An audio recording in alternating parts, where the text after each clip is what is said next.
Maraming salamat, Chito. Magandang umaga po sa inyo lahat. Magandang umaga po sa inyo lahat.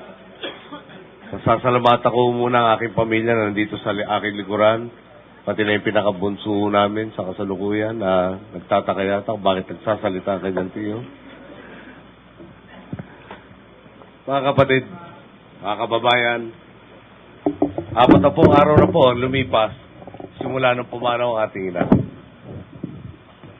Noong araw pong iyon, marami pong tanong na buwabalot sa ating kaisipan. Unang-una na nga ho doon, nawala yung haligi ng aming pamilya, nawala yung aming pinuno, nawala yung masasabi nating tanglaw sa aming dapat tahakin.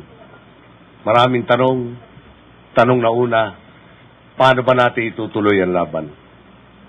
Siguro, may kakaibat rin pong tanong. Gusto pa kaya ng tao na ituloy natin ang laban?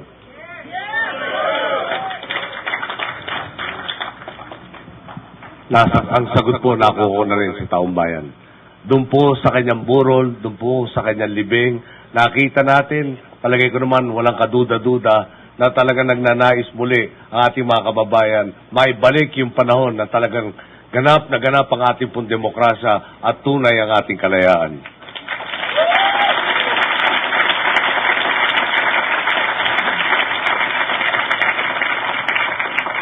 Nakita po natin ang pagbabalik ng pagmamahal sa bawat isa, ang handa sa pagsasakripisyo sa ikabubuti na nakakarami.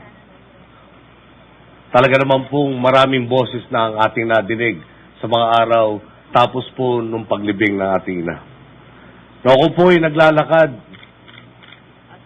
patungo nga ho sa puntod ng aking mga magulang.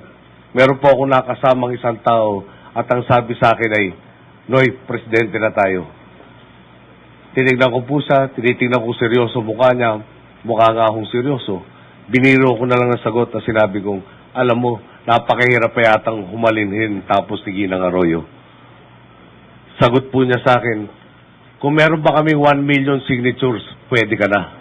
Para maiwasan ko na lang po yung tanong, sinabi ko po, nung EDSA, 50 milyon pa lang ang Pilipino, ngayon 95 na. Binalikan ko ulit, kung 2 milyon, pwede na kaya. Pero hindi ko pa masyado sineryoso nun. Noong ako po'y tinext ng isang manunulat at sinabi niyang parang deja vu at nakita na niya to noong 86. Ako po'y nagpasalamat lang at sabi ko baka hanggang dyan na lang. Ngunit dumami ang boses, may nakikiusap, may nagsusumamo, meron na rin pong nagagalit at meron na pong nagsabing sana dalawin ka ng nanay at tatay mo pag pinalampas mo ang pagkakataong to.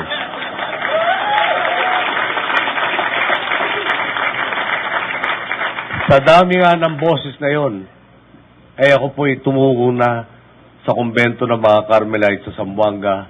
Sila po na talagang katahimikan ang hinanap.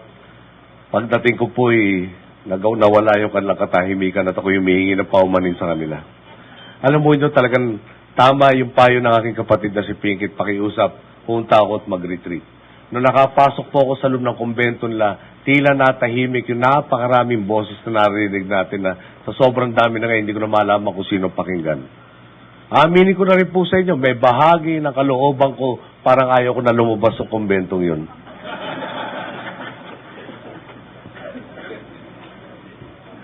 Ngunit, doon, nagumpisa ang maraming kalinawan sa ating dapat pag-isipan. Sinundan pa. At bago pa nga ho pala nun, may nagsabi sa akin na kung tama ang desisyon mo, madali na lang ang lahat ng kailangan mong tahakin. Isa ho doon, sa dapat nating tahakin ay, meron po kaming pangulo sa partido. Ito po ay aming inalahad at iminungkahi na siyang manguna sa ating pong bansa. At tinawag po tayo sa isang pagpupulong. At doon sa pagpupulong yon, hinanda ko na po sarili ko kung ano po ang magiging debate, pakiusap, mungkahin na ating maririnig. Ngunit ano po natanggap natin doon? Ang nakita ko po doon ay isang taong tunay naglilingkod sa bayan at iniisip ang kapakanan ng nakakarami bago ang sarili.